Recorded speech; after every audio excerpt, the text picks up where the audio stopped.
Hello and welcome to Earthcast, a platform for discussions about bridging the resource gap between people and planet. I am Olivia Taylor, or Olivia Earth on the socials, your host, and I will be interviewing a series of change makers, thinkers and disruptors, and asking them about their areas of expertise. Together, we will discover fresh perspectives and the most useful levers in society for change. The main question that we will explore is how are trade-offs made between people, planet and profit? More specifically, how do we solve wicked problems and make decisions at the margin? If you would like to hear more from Earthcast, subscribe to the podcast and follow us on social media. Thank you for joining me today, and thank you to my guest for her time. Welcome, Bonné de Bod. Bonné is an award-winning television presenter and filmmaker, and well known for her in-depth reporting on wildlife and environmental issues. She has been on South Africa's popular wildlife and environment program 50/50 for nearly a decade, which is known as the longest-running wildlife and environment television program in the world. She is also a special correspondent for SABC's Newsroom and kykNET's Grootplaas. In addition, her series Rhino Blog is on DStv's People's Weather, where it is ranked the most popular show. Bonné has also produced and presented Stroop, a documentary feature film on the rhino poaching crisis. Her in-depth knowledge from 4 years filming on the ground and doing undercover work in Asia has led to Bonné facilitating discussions on illegal wildlife trafficking for the United Nations Environment Programme, as well as talks on radio, film festivals, and wildlife symposiums. Bonné, I recently rewatched Stroop and was struck again by the stat that a park ranger is 12 times more likely to die than an FBI agent. You know, game rangers are really on the front line. You know, they're the wardens on the fight against poaching and put their lives on the line for us daily. You've obviously transferred your passion into a career. For those who cannot do this, you know, what is the best way to support game rangers, especially from a distance? Well, thanks, Olivia, and thanks for having me on your podcast. It's such a thrill for me to be here with you. And yes, you know, I'm so glad you bring that up. It's a very powerful piece in Stroop. We start the story of the Rangers by following a ranger unit patrolling in the world's hardest hit area for rhino poaching, the Kruger National Park. So as the Rangers are walking, we start to see this statistic on screen saying that a park ranger is 12 times more likely to die than an FBI agent, which is simply startling. So I'm so glad you mentioned that because it is vital for that to sink in. You know, we're about to go into the story. Yes, the title is Journey into the Rhino Horn War, but we're about to go into a story where rangers have allowed us into their lives to see what unfolds with them and the danger they face on a daily basis. So rather than have the viewer find that out later, we wanted them to be very aware of this right up front. So thank you for bringing this up. It's very important to me and should be for all South Africans, as these men and women on the front lines are really the heroes protecting nature for us all. Now, the question about what one can do as an individual to support the rangers on the front lines is one I often get asked, but I also sense that people feel helpless.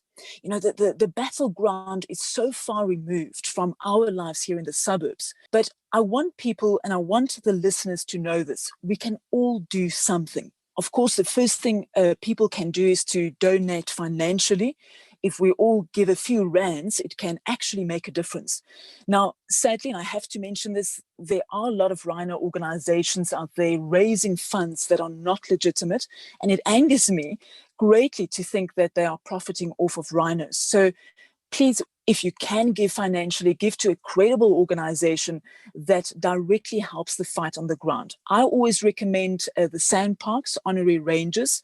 They are one of a handful of organizations that does not take a percentage for admin costs. You know, that's quite a frightening thing with some huge worldwide organizations taking a whopping admin cut for their plush offices, staff company cars, business class flights.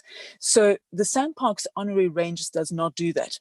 They are made up basically of people who are volunteering their time to the organization, and they directly support the rangers on the front lines. Olivia, I believe so much in them that a percentage from our Stroop DVD sales goes to the honorary ranges. And also, even though Stroop has won 30 awards, people always think that these awards, as wonderful as they are, come with prize money, but they actually don't. So out of the 30 awards the film received, only 2 came attached with prize money, one being the Sam Parks Kudu Award for Best Journalist, which myself and the director of Stroop, Susan Scott, got for the film, and also the SAB Enviro Media Award for Best Film. The last one we actually shared with our mothers. They were instrumental in supporting us on this journey filming Stroop. And then we donated the Sam Parks Kudu Award prize money to the Sam Parks Honorary Rangers. In fact, it's the second time we've done that. A few years back, we won 2 Kudu Awards, myself for Best Journalist again, and both Susan and I for a program we did for SABC. We were both in the middle of filming Stroop and had spent a fair bit of time with the Rangers and Vets and Kruger, and just knew we had to give back to the efforts on the ground. So it's very rewarding to give back when there's an unexpected windfall. But Olivia, also, it doesn't have to be monetary. You know, support comes in many forms. And one example, World Ranger Day is every year on the 31st of July. And I know it may seem like such a trivial thing to do, but that's a great day to tweet or post about rangers and what they mean to you, to give some recognition for the incredible work they do. Another thing everyone can do is to go and follow the Sam Parks Honorary Rangers on social media. Another great one is the Game Rangers Association of Africa, the GRAA. It's a great organization, also working with rangers directly on the ground throughout Africa. So those are 2 that immediately come to mind. But people can support by just following them on social media, retweet, share their posts, because I always say 2 things happen when someone on social media chooses to open their timeline to new eyes on that post or tweet. Firstly, that information you're sharing can reach more people around the world, and in many cases might be new for them. And secondly, you're telling everyone that follows you that this is important to you. Now, it doesn't sound like much, but if some of your family, friends, business associates know that rhino poaching or the protection of nature is important to you, well, that changes things, because there is a collective subconscious understanding that this matters. And by doing that, you reaffirm that you're part of that, which makes it more powerful and in the end can result in real change over time. I was lucky enough to sit down with the late Dr. Ian Player and conduct a last interview with him before he passed. And he introduced me to the African proverb, if you think you are too small to make a difference, well, you might not have spent a night with a mosquito. I mean, how true is that? We can all make a difference. So while your listeners are joined with us now, please, I ask all of you to go and follow at least one nature movement you believe in. The ones I mentioned would be great. And of course, I would love for you to all follow Stroop. But no, seriously, on a serious note, we found that on many occasions filming, we got access because of the fact that we had people following the film and commenting hugely on the work we were doing. So really, this new world of social media is super important. It really is, because voices can be directly heard and mass support can do something. And I think it's very powerful. It really is. Thank you so much for sharing that. And I really appreciate the different organizations that you mentioned. And I love that quote that Ian introduced you to about the mosquito. It really is quite a telling So quote. true.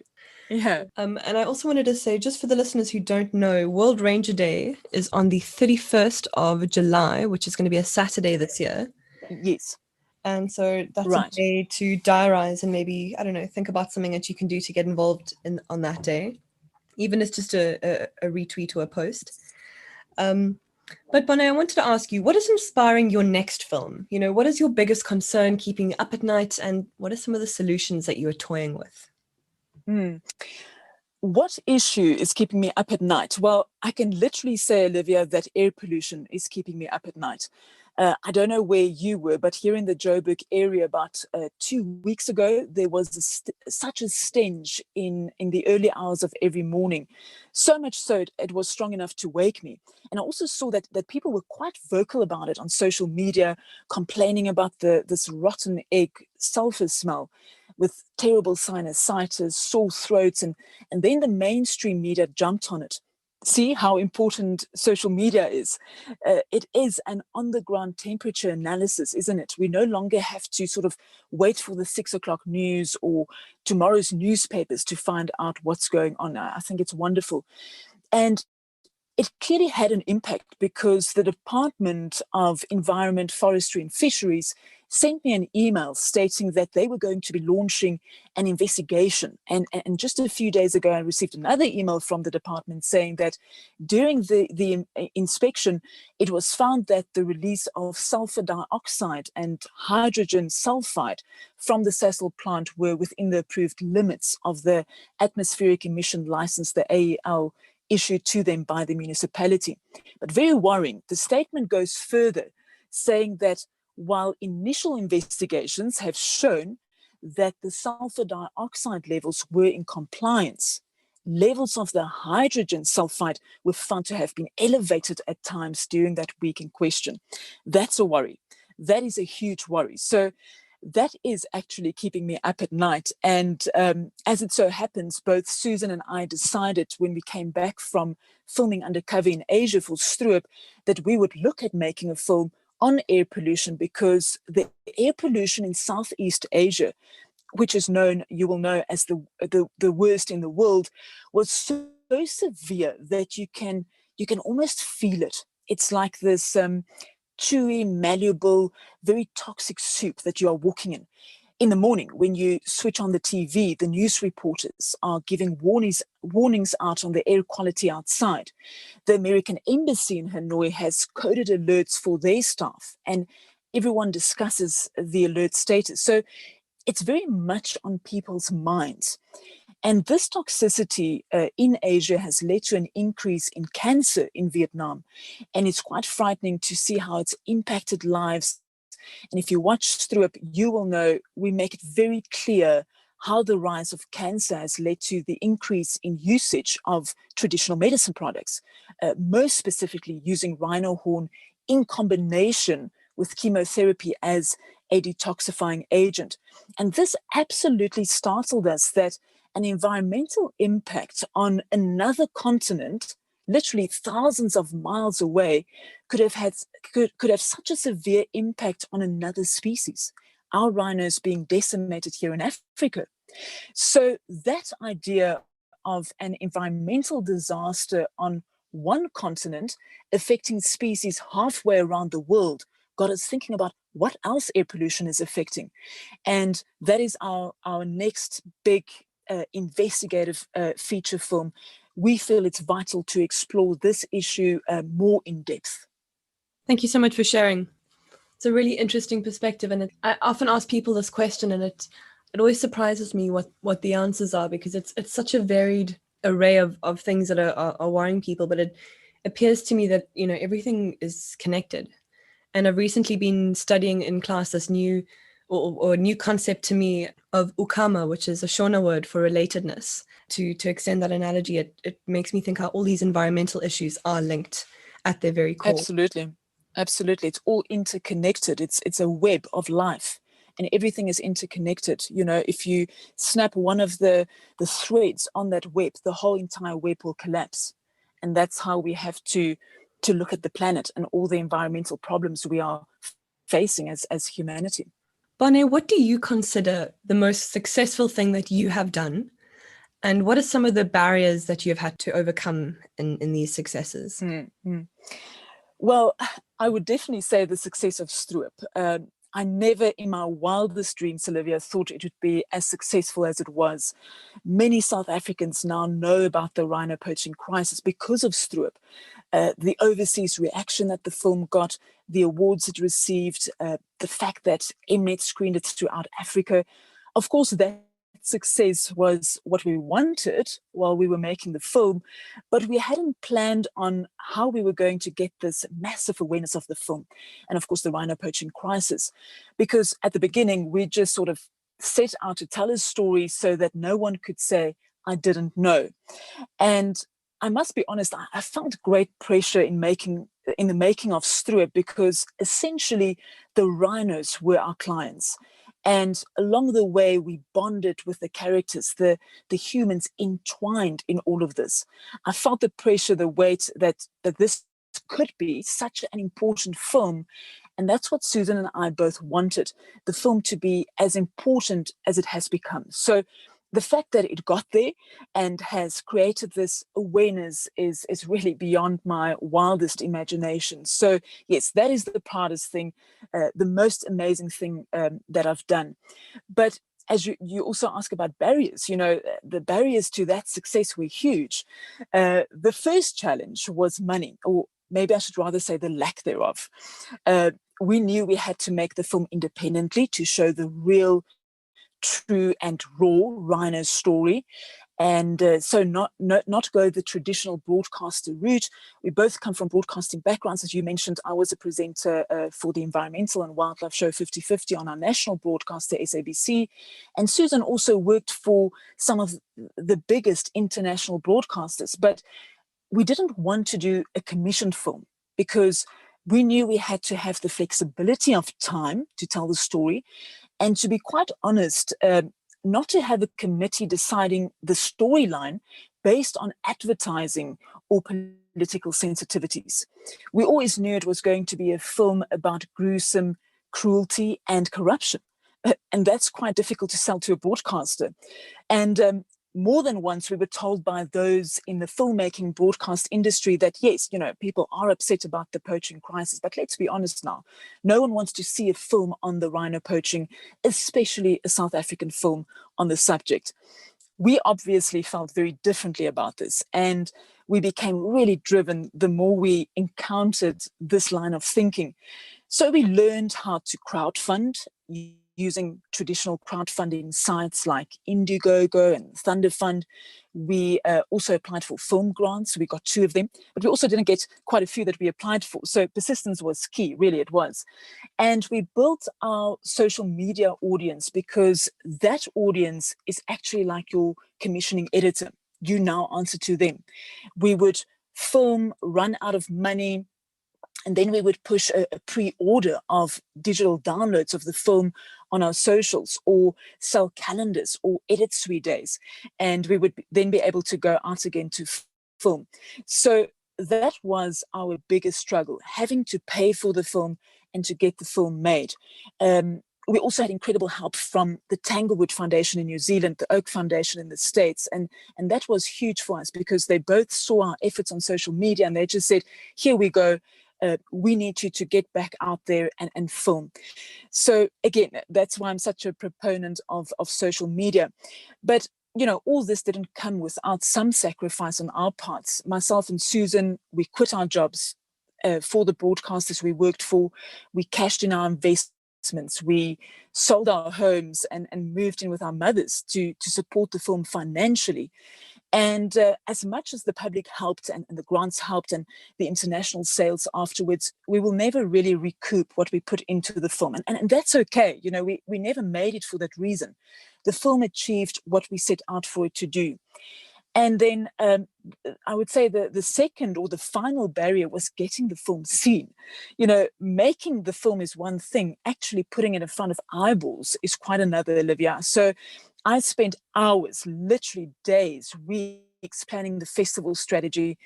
And that time really paid off. The film did incredibly well, was selected for over 40 film festivals around the world, and it's gone on to win 30 international awards.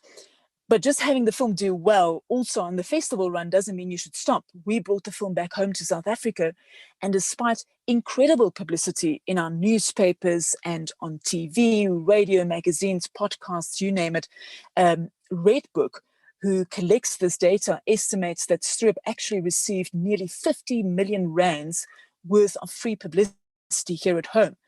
And yet, Olivia, not one cinema distributor would take it on. Not one. Because why?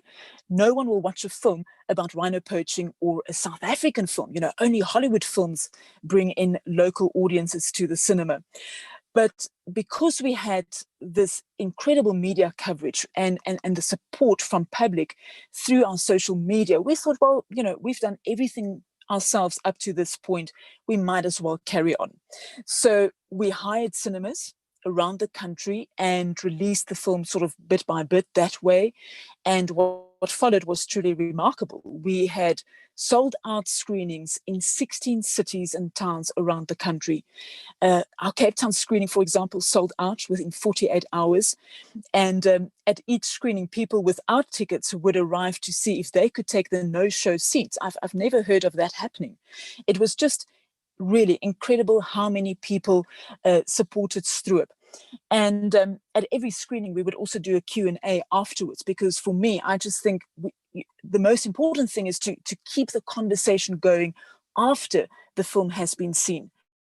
But we still pushed for more. For us, it was important to get the film seen in schools and communities surrounding our national parks.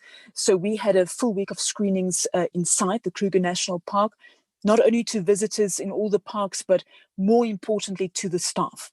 And not just the rangers, all staff working in the park shops, restaurant staff, admin staff.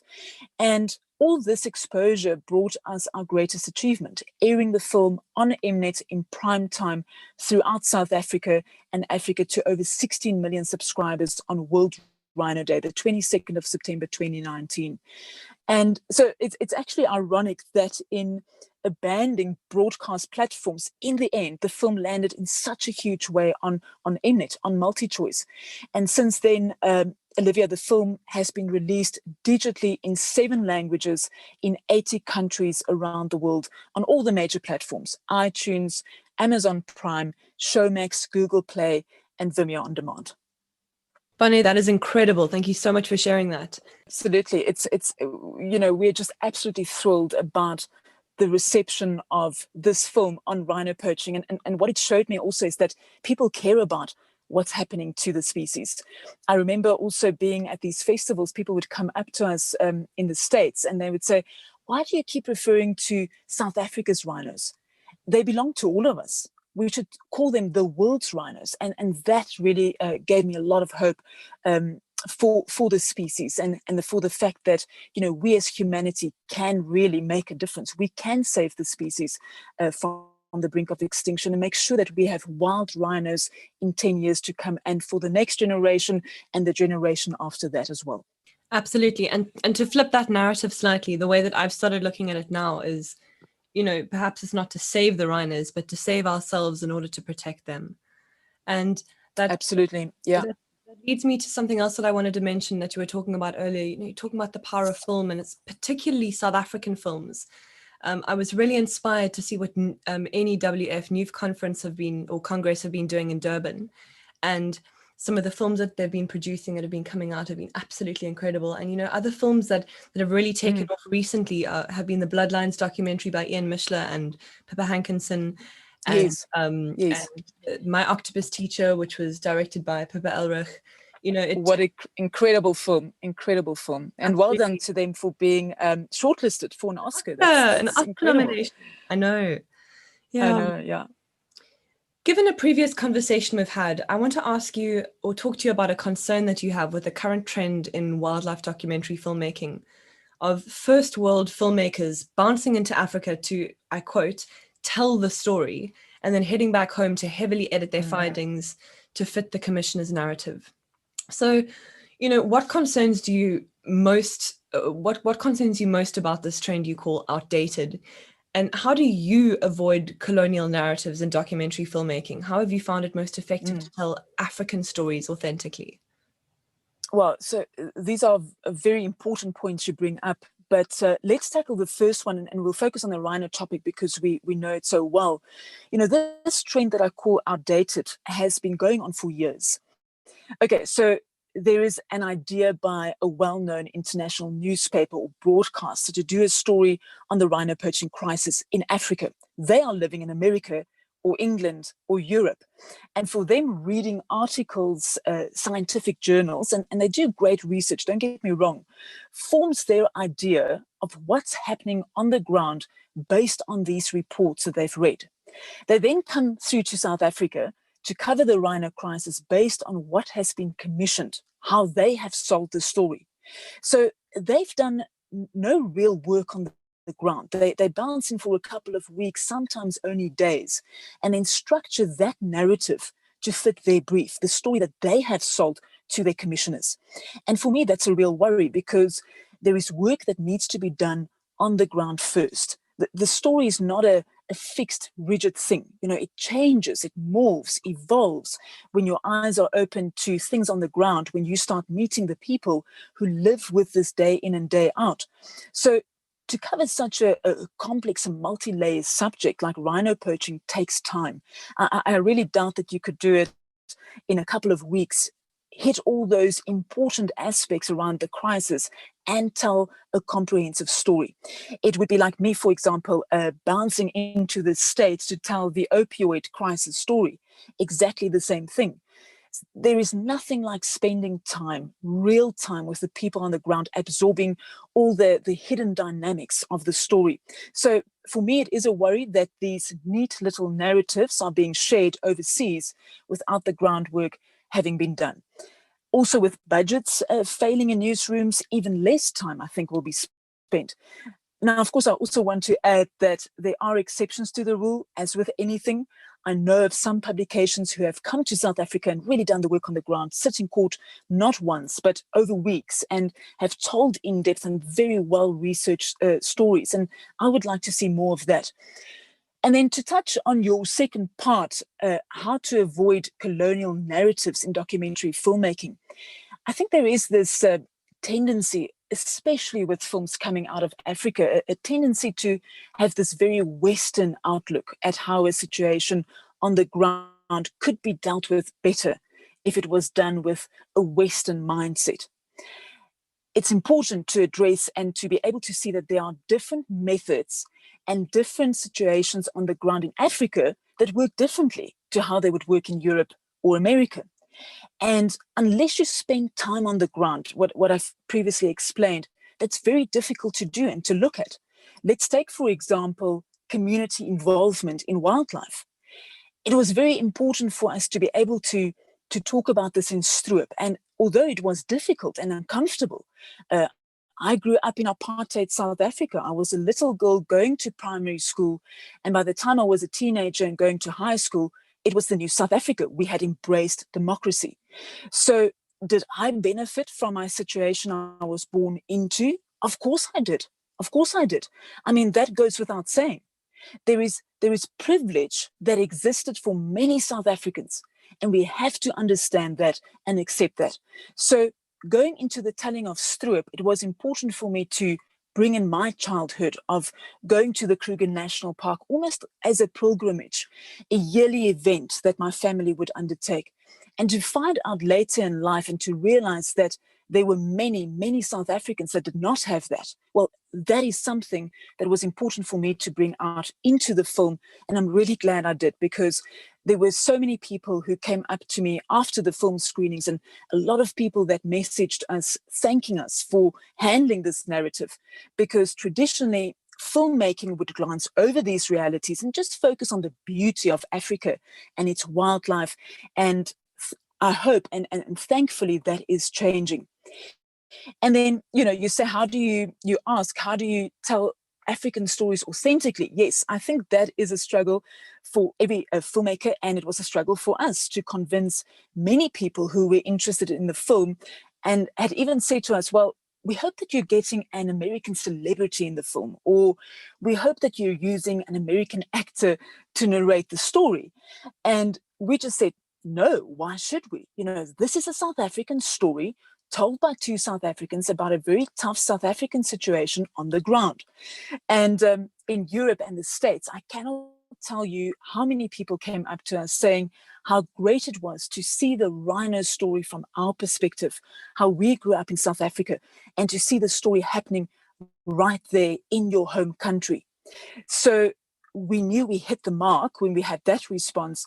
And then also while we were in California, we were so honored when the Californian state legislature awarded Stroop and us as filmmakers with certificates of recognition for outstanding achievements in the cinematic arts by their state senator, saying, the certificate stated, we want to thank the South African filmmakers for their work in revealing the rhino crisis to the world and the Californian community. And then another aspect as to how to make your documentary authentic. For us, it was very important to have the characters in the film tell their story in their mother tongue.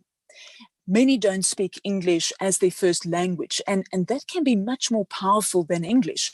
The state prosecutors, for example, speaking about their work, the vet, Dr. Murray, on the shock of seeing the rhino poaching survivor Hope, all very powerful in Afrikaans.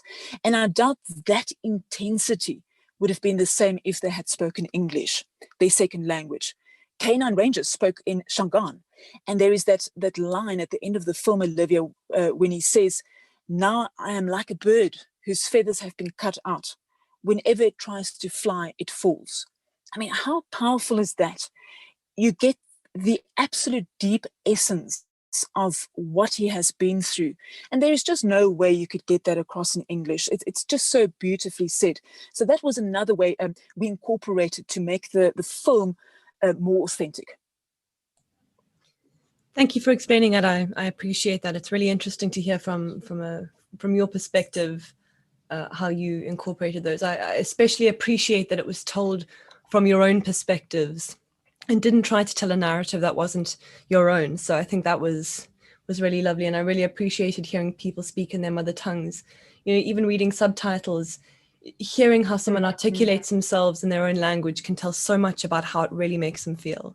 Absolutely. The real emotion comes through when they speak in their mother tongue, and I mean, just listening to Canine Ranger speaking Shangaan and what he's been through, it really touches one. And I think that's why people also around the world really resonated with Stroop.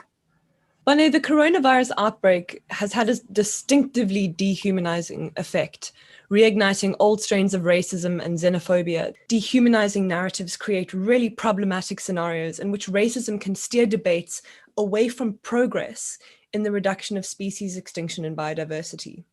So what do you think the new narrative needs to be, and how do we shift this? Who is leading the change? Is this a twofold problem, reducing racist narratives and increasing education into rhino consuming countries? What do you really think it is? Yes, I'm so glad you bring that up. Almost immediately after the coronavirus outbreak, I was asked by many media outlets to appear to talk about wet markets and the origin of the virus at the seafood market in Wuhan. And I made it very clear, and I still stand by it, that one must be cautious when theories are thrown around. We are still not sure where SARS-CoV-2 originated. Could it have been at this market? Yes, it could have, but that theory must still be proven. So I think we have to be very careful about jumping onto something that feels comfortable for people to find a place to put blame. Now, in no way am I saying that walking through these wet markets is a pleasant exercise. It's not. They are many times unsanitary, and there are, for me, animal welfare and ethical issues that take place at these markets. But these markets and these issues exist worldwide. Some of the conditions I've experienced in Asia, for example, animals being kept in very small cages right on top of each other with chopped body parts and urine, feces, sick-looking animals all kept on top of each other. You can just imagine the smell at these markets. And it's easy to see why this is a perfect breeding ground for a virus to jump between species. But one just has to think about food factories in Europe, where pigs are kept on their sides and stay caged while they're encouraged to give as many offspring as possible. And the European food manufacturers pride themselves on the length these animals grow to while they're being stabbed with antibiotics. Is that any way for us to consume food? The way that we produce and eat our food, from street markets all the way to our industrialized food factories, has to be looked at. So where is the rightness line? What's more right and what's less wrong here? That's what it feels like sometimes. We forget some practices because it's convenient to do so. All of these practices are abhorrent. Surely, as human beings holding compassion for other living beings, we cannot look away from this and focus on where it's convenient to focus on. And then another point I would like to make is that humanity has lost its connection to the natural world. It's simple. If we look at the practices of earlier generations or communities that still live deep in nature, like the Khoisan, when hunting for meat, there is a relationship with respect and appreciation of where this food has come from. It's also like that in many faiths. There is supposed to be grace said before food is consumed, and the grace is said over the food to be thankful for where the food has come from, how the food was brought to table. That is lost. We have lost that connection, and it's so important. We need to get it back. You're also asking about change. When it comes to who is leading this change, there are many, and that's great, but it's important to put focus into an area many of us feel doesn't care for the natural world, China. A few decades back, there were only 1,000 giant pandas left. Now there are nearly double that number because of the efforts by the Chinese. In 1988, the Chinese government passed strict laws banning the poaching of pandas and really enforced this, a minimum 10 years in jail and a fine if you are caught with panda body parts. China also successfully bred pandas through IVF, as well as creating dozens of new wilderness protection areas for the pandas to ensure the survival of their food source, bamboo forests. But change on a scale like this does not happen without government commitment. And I think this is a great example of how that can work. I wish that we could do it with our rhinos. Government is doing a lot, but it's not enough, not by a long shot. Thank you for your reflections. And I really appreciate you explaining, really shifting a narrative. I know in South Africa, we often hear that the blame is placed on one type of person and one group of people. And it's just so easy to do that. And, we really have to stop falling into the trap of finding an easy scapegoat to a really wicked and nuanced problem. Or Right. and perhaps not even a problem, but a complex concern. Right. And to continue with that, it's easy to blame people for damaging biodiversity when they're doing things that you don't understand or things that are unusual to you. It's much harder to take responsibility for the damage each one of us causes every day through the foods we choose to eat, as you mentioned earlier, industrial agriculture, the ways in which we travel, and the level of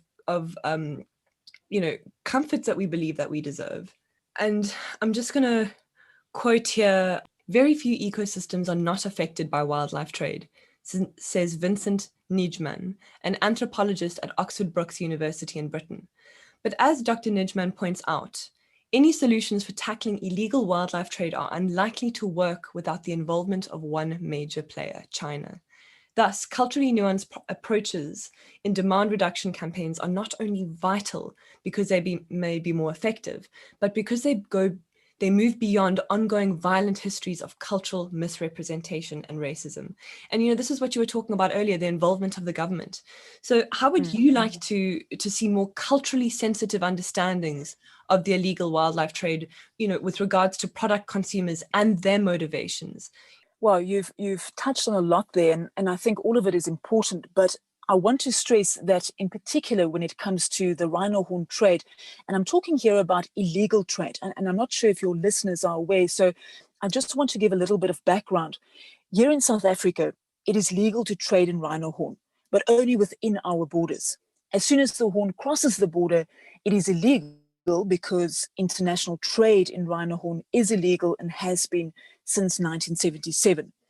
Many in South Africa feel that rhino horn trade should be made legal internationally to help save the species, and others feel this will be the death blow for the species. And this debate about legal trade has almost become like a religion for groups on both sides. And it's not only individuals bickering about this. countries are diplomatically fighting each other on this. So a very contentious discussion. But to get back to the illegal trade in rhino horn, there has been a lot of in terms of demand reduction, and many are saying that we don't have enough time for demand reduction, and that you're right, we need to include the people, the consumers, to who the very messaging is going out to. Because, for example, when I was in Hanoi, I was walking around the streets showing pictures to people of poached, mutilated rhinos that have had their horns violently taken out, removed from their faces. Some of them quite famous, like the Rhino Hope. And I found the different reactions very, very interesting. The younger generation, Olivia, was very aware of what I was showing them. They immediately opened up to me about the poaching crisis in Africa. And then on the other hand, I spoke to a much older gentleman, and I was very shocked by his response. He said, "That's a rhino, and the horns are removed. Where are those horns? I want them." Now, it's quite something to be standing on a street in Hanoi and have somebody tell you that they want that rhino horn, knowing full well how they saw how the horns were removed. And then on the very next street corner, there was a lady I showed this to. She was a street vendor, and she said to me, "This is horrific. I feel so sorry for the animals in your country. This is abhorrent." So again, like anything, we've got people on either side of the spectrum inside countries where rhino horn is used. And I do think that demand reduction has an impact, but it is a slow process. And it's not only in Vietnam and China where demand reduction is used. Demand reduction has been very successful in places like Japan and South Korea, where rhino horn was used for medicinal purposes throughout the years. But in the 1980s, again, the government came hugely on board in both these countries and basically wiped out rhino horn usage in traditional Chinese medicine. So yes, we cannot do anything without the buy-in from the government where illegal wildlife trade is flourishing. That is the bottom line. Wow, I didn't realize that. I mean, I know that there's a diversity in understanding on the ground, but it must have been such an interesting perspective as a South African who's seen what's happened, going into a place where this is a culturally sensitive topic, and being able to see people's reactions. It must have been really eye-opening. And I'm not surprised that the young people are more, for lack of a better word, woke. Right. It really doesn't surprise me. But it is good to hear, and I know that some people are saying demand reduction, might not be fast enough, but at least we know that the new generations are much more aware and connected, and are taking ownership of those rhinos as their own as well. These are not African rhinos, as you said; these are everyone's rhinos. Right. Right. And just also to add to that, I did an interview, probably the most difficult interview in my career so far, with a rhino horn user. A lady, she was diagnosed with cancer, and she used a combination of chemotherapy and rhino horn. I also discussed previously that they view rhino horn to have a detoxifying effect. So preparing her for her next, treatment, her next chemo treatment. And I spoke to her, did the interview, and it was very clear that, she didn't connect this piece of rhino horn, this commodity, to a rhino, and definitely not to a dead rhino. So that was very interesting to see her reaction, that there is just no connection to the animal. And that actually motivated me to take this picture of a mutilated rhino out onto the streets to see, what do people know? And as you say, very encouraging to see the younger generation knowing about the rhino poaching crisis and being more open to discuss and talk about it. I guess that to apply that to my own life, in 2016, I went on a youth forum with the International Fund for Animal Welfare. They hosted it in Johannesburg, and I met a wealth of fascinating young people from all over the world. And one of the young men that I met was from Borneo. And, I was a huge Nutella fan at the stage, and I loved it, the chocolate paste. And that was not something that I had ever associated with cruelty. And he said to me, please, please stop using that. Where I am from, that is associated with orangutans burning in the forest. Wow. It really made me think more about that was, sort of the turning point in helping me think about production and the whole value chain.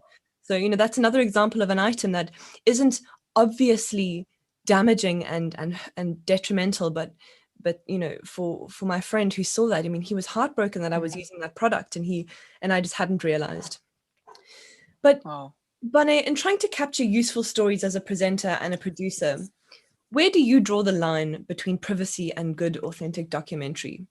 In a previous discussion, you mentioned that yourself and your filmmaking partner, Susan, are particularly concerned about independence in media. How do you balance choosing who pays your bills and genuine storytelling? Are there any other trade-offs that you have to make in your industry between between profits, social and environmental concerns? Please let me know. Drawing the line between privacy and good, authentic documentary, I think it's a struggle that every documentary filmmaker goes through. There is something called getting permission to film. So you will meet with the person you will be filming, you'll talk with them, and you'll get their permission to film. Obviously, when somebody is doing something illegal, like the wildlife traffickers in Stroop, well, you don't get permission. I think that's a no-brainer. What they're doing is illegal and having ramifications all the way back in Africa that is affecting not just rhinos, but people, putting rangers in danger of losing their lives. So when you go to the epicenter of where that's happening and you're actually seeing the end product and what it's been made for, and the only way you can capture that is to film it illegally, well, I have no problem with that. About the fact that I'm concerned about independence in media, yes, I am. I spoke about the reasons why we chose that route for Stroop, but to get to that level of independence is very, very difficult. We're looking at it now for our air pollution film. Do we go the broadcaster route? There are some big international broadcasters that are interested in working with us, and we're talking about making it a commission, but then we would need to understand that we could get into political sensitivities. We may not be able to film in certain countries or tell certain stories because of upsetting governments, and that doesn't feel right, does it? The New York Times, I read an article about this very topic a few weeks ago. 5 years ago, hard-hitting documentaries were sought after and found on emerging streamers like Netflix and Amazon. And now those streamers are not buying those hard-hitting documentaries anymore because they have countries like Saudi Arabia that they do business with now. And there's an example of this. There is a film that is doing the rounds right now, The Dissident, by Brian Fogel. Now, he won Netflix their first Oscar for his film Icarus, but he has not been able to get his new film, The Dissident, about the death of journalist Jamal Khashoggi at the hands of the Saudi government on any streamer. You have to just go, wow, when you hear Brian tell the story about how the streamers are not interested. We have to be mindful of that for our next feature documentary, which will be on air pollution. And we're going to talk about some of the world's biggest emitters. In 3-4 years' time, when we finish the film, what streamers will touch it? It is a concern we have for sure.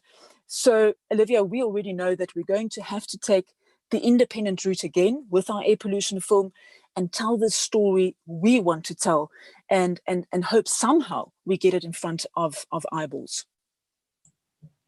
And I wish you very good luck with that, because I think what you're trying to do is really important. Authenticity in media is going to become more, I think, a more and more important topic. And just to add to that, what I also think is when the public demand things like independent documentary, they want to see the true, real story, I think it wouldn't be a problem. Streamers will be more open or inclined to take on documentaries, really exposing some of the truths we as the public need to be aware of. Absolutely.